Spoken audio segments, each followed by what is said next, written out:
Now again, I posted 3 videos up. This is the 3rd video, and I wanted to mention about how to string this new harness in.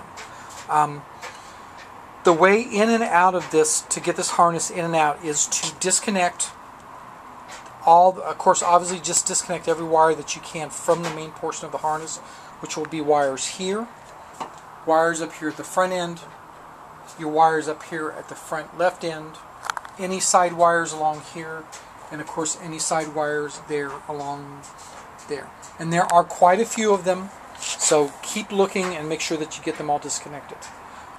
When you pull this out, you'll have to pull everything out through this point where the fuse box is.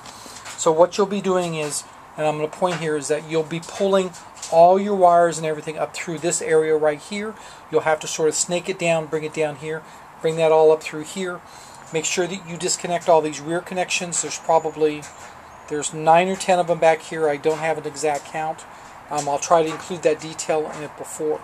On the front end of this, you're going to have to pull this back through this little area down here, and I will tell you right now that in order to get it through this area and down here, you have to drop the gas tank.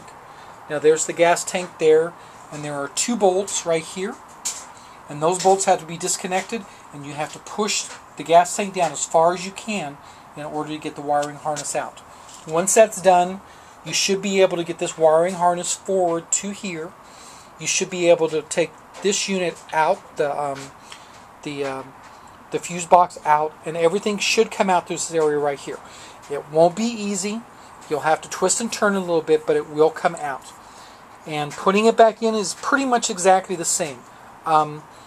I found it easier to go ahead and put the right-hand side of the harness in first, and then go ahead and snake it down that side and just leave it hanging right there over the area where the battery and stuff is, and then come back and try to do this part of it, because this one is a little bit tighter and everything else like that. Also, you want to make sure that you get this harness up and stuff in here before you tighten down the tank. Have it just running along there parallel, make sure it's here, and get it down in the loosest part of it. And then you're going to have to sort of kind of pull up a little bit as you're tightening up the bolts here, but then the bolts will tighten into place, and you'll be able to shove that harness and everything up in there, and it should be fine.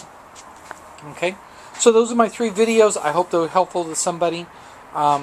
Really enjoying this project with GL1500, and I hope everyone out there is having a great evening. Okay, bye-bye.